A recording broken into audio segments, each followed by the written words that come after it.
Hey y'all, welcome back to the channel. So this week we're gonna do another project on the F250, and it's gonna be a dash cam, rear view mirror. I've had the Wolfbox G900 on, I guess, on the truck for probably a year or so now. When I had my old Smitty-built tent on my Kuat Ibex rack, I had it running mid-height, so there was no visibility out of the back glass. So I wanted to figure out a way to still be able to use my rear view. And on top of it, I was egged one night here. Actually caused $1,500 worth of damage on this old truck, which was beside me. I couldn't believe that. But um, everyone here has like front door cameras and all that kind of BS. Well, no one was able to identify the person. So this also operates as a 24/7 dash cam. And so I wanted to get that on there. Cheap insurance to basically, hopefully, if it ever happened again, catch them in the act, which would have been nice. Would have been really nice instead of me be out of pocket for it. Since I've had it, I've actually had several accidents caught on the dash cam, which is kind of, I don't know if it's cool or not, but it's kind of neat to have and to be able to record. Clarity's really good. All that stuff with it, I love. However, there's a few pieces of it that make it tough. One, you have to pull the SD card in order to transmit video, so it's always a fumbling act on there. And two, something else they added on the Pro was voice, like recognition or being able to use your voice to control it, which I don't know how that'll be. That'll be cool. Better camera, and I think the screen's improved on it as well. So we're going to look at this new G900 Pro today, do an install on it. Obviously, it's a little different because I'm pulling off a dash cam already, but we're going to rerun all the wiring, redo everything. And so let's take a look at how it's set up right now. We'll kind of look at the G900 that's been in there for a while now, and then dive into unboxing of the G900 Pro and install. Okay, so here is the G900 mounted up right now. As you see, there's two wires going to it. I do not have the GPS mounted on mine. I just didn't think I wanted it. So anyway, um, we have it turned on to kind of, you guys should be able to see the clarity of there. The screen's a little glossy, so it might be hard to see. Clarity's really good on it though, out the back. And there it is, split screen, front back. Same thing, just flipped around, and then it's out the front as well. So you've got all that clarity. You can adjust the screen up and, the camera up and down, brightness and zoom. Let's see if I can get over there to zoom. So you can zoom in as well. Really a pretty neat unit. But you've also got, you got all this stuff recorded here, so you can see it in the history. Anyway, really neat unit on the G900, hardwired in. And then I've got the wiring running under the truck, and then back here on my Ibex, there's the camera that comes out. So really neat. It works great as a rear view. It works great as a dash cam, but excited to kind of see how it's going to be moving forward. So you see I have it wrapped here in some loomed out. And anyway, let's here's the G900 Pro and some of the wiring for it. So let's unbox it and see what we got. All right, first things first, let's take a look at the G900 Pro.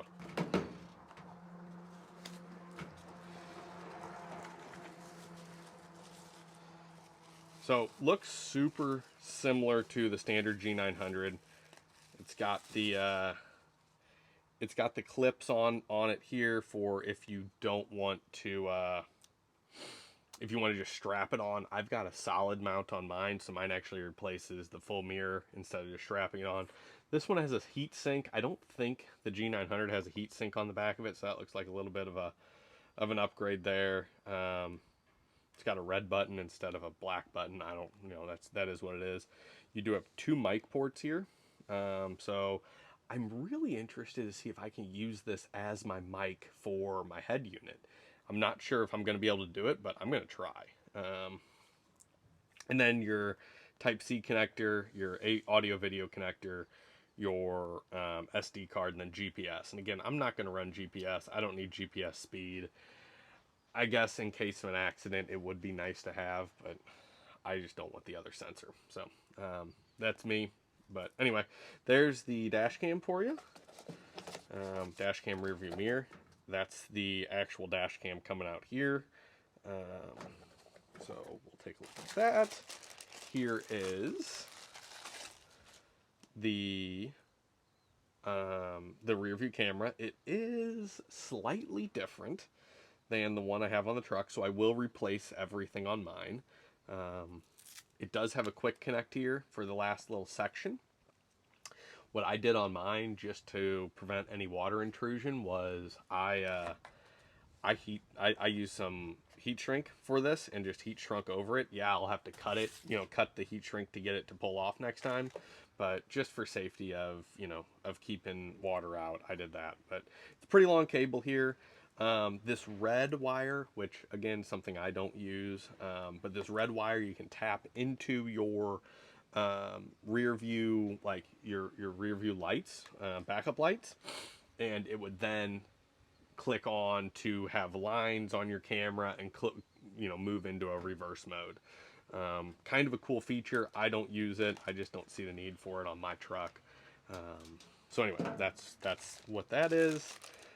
Here's your GPS unit for the truck, which gives you speed and location and all that. Again, I don't use that on mine. And then here is your 12-volt cigarette lighter or 12-volt outlet right there. Anyway, again, I don't use this. I use the hardwire Type-C hardwire kit. So comes with a few mounts, comes with your bracket here, or your little rubber things for putting it over your factory rear view if you keep that, a manual, all that kind of good stuff, a little cleaning cloth, and then a trim tool. So pretty complete kit. I think this retails at like $250. I'll be honest with you, I was blown away by the clarity and quality of this. I thought at a $250 camera, there's no way it's going to be as clear and crisp as it is. And everyone who's bought one of these has kind of echoed that exact same, like, holy cow, I can't believe how nice this comes through. So anyway, there's that. I'm going to put that in there just so it doesn't get damaged. And we'll take a look at the hardwire kit.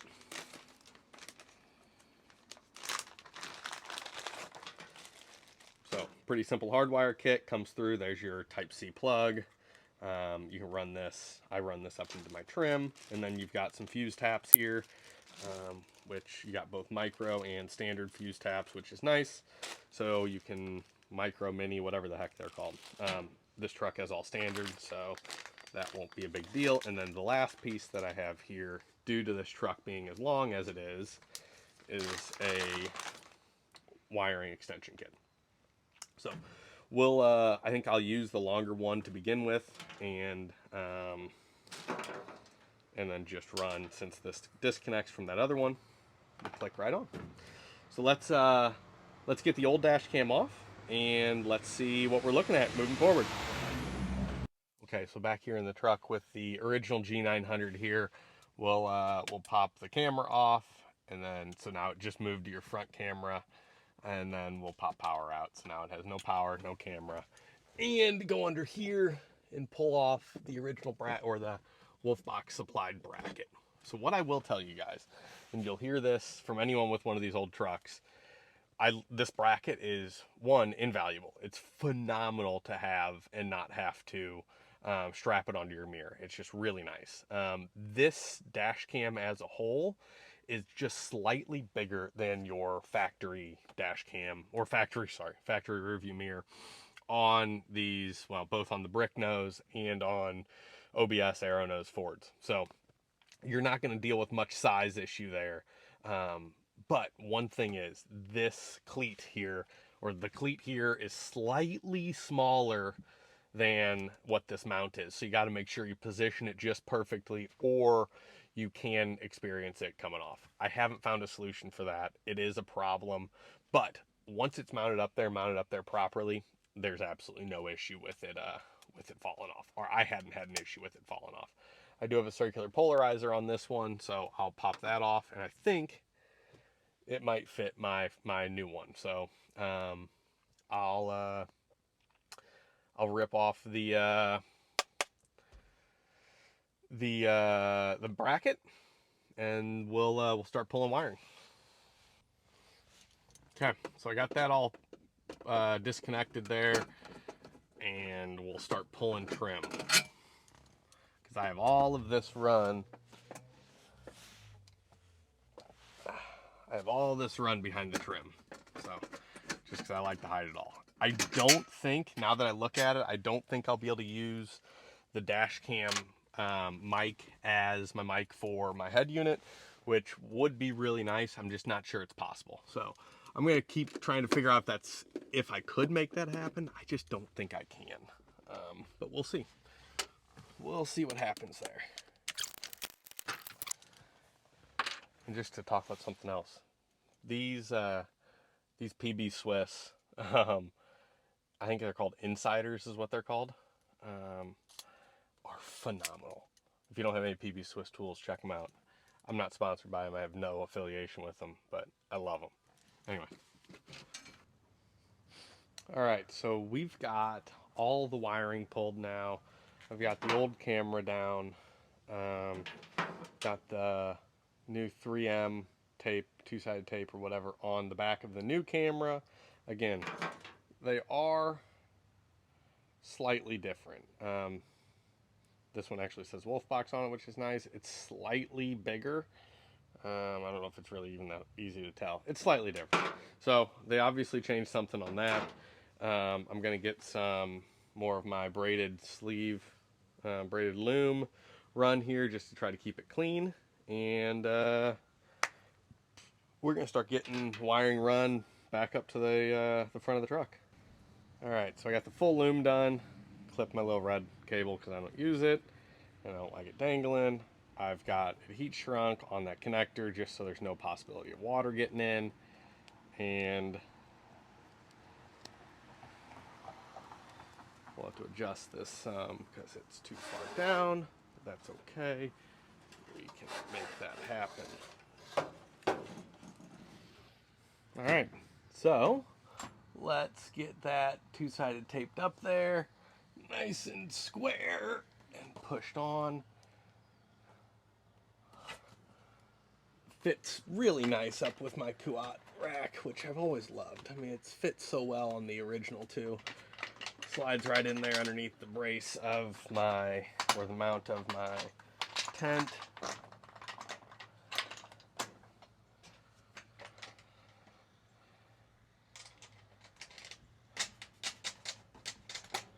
Just gonna do that to keep it somewhat tight up on that.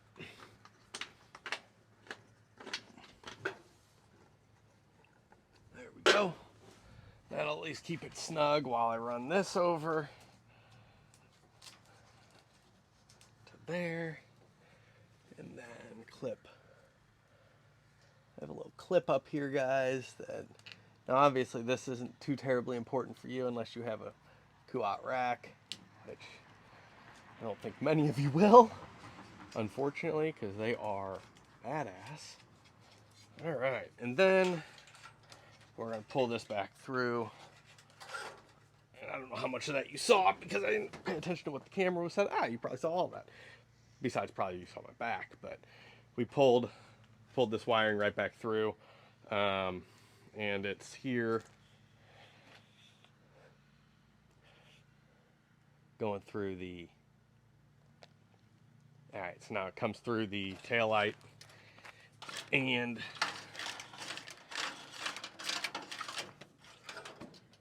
another thing that I really love, sidebar, hey, this soft, tailgate assist actuator, JC Customs makes it. Well, OMT, which Orion Motor Tech is where I got the actuator, but JC makes this bracket, and it's phenomenal.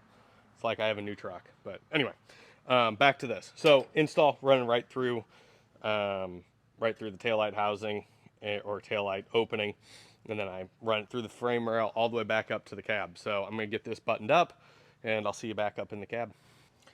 All right, well, I got all the wiring run up behind the dash here, and it's laying up there on the dash, or I guess the camera wiring run, so I'll start doing the power. But another sidebar here, as we were running wiring, I got my new high lift in.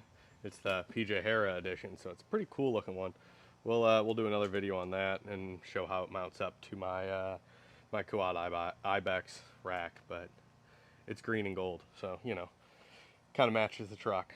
That's why I went for it. But anyway, let's get some actual wiring done here, which is super easy with fuse taps. So should be a breeze. All right, we'll see how this little camera angle works here. I'm not sure it's gonna, but got the wiring here. Again, type C, your ground, and then two little plugs for your fuse taps. So we're gonna get this run behind the dash, hidden back there, and start in on the fuse panel. All right, so I got wiring buttoned up, at least for in the fuse box. I've got it to my number 5, which is airbag restraint. Truck doesn't have airbags. Still, it has a fuse on it. And then I've got it to my number 11 fuse point, which is the radio. So accessory for the radio when the key, and that'll give me full-time recording, I believe. Fairly certain of that. So now I'm gonna button up wiring up top, and as in running all the cables, and we're basically good to go. See if this works. All right, so we're all mounted up here. I've got all the wiring run, all hidden in behind the trim. I still have the mic for my joining head unit. I'm gonna try to see if I can get like a splitter for this and run a wire all the way back down. I would just love to get rid of that. I'm OCD about that.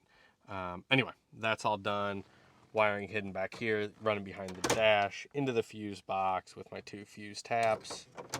And if it's all done correctly, I should be able to turn the key and it should power on. Let's see. Usually took a second with the G900. Let's see what happens here. There we go. Wolfbox always on. There we go. So we've got rear camera, super great visibility there. Front camera, I'm dealing with the glare off the dash or off the windshield. It's just a dirty windshield, truthfully. So we'll see how that goes. You still get, I believe, your side-by-side. No interest in that. Full front and back. We're gonna run always on the back. Same features on everything here. You've got up and down adjustment. You should have brightness. You should have zoom. You got everything. Yeah, there's your zoom, which I've got now zoom out. But yeah, we're all set up. Super happy with it. I'll set Wi-Fi up and we're good to go. All right, guys, so that kind of wraps up the G900 Pro install. Quick run through some of the features. I'm gonna get this all cleaned up. Got everything ready here. Next week, we're gonna be heading down to Overland of America next Friday, down in Jay, Oklahoma. Gonna be down there in the co-op booth with the truck. If you guys are around, I'd love to see you. Stop on by. We can take a look at the truck, you know, hands on, and I'll see you next week.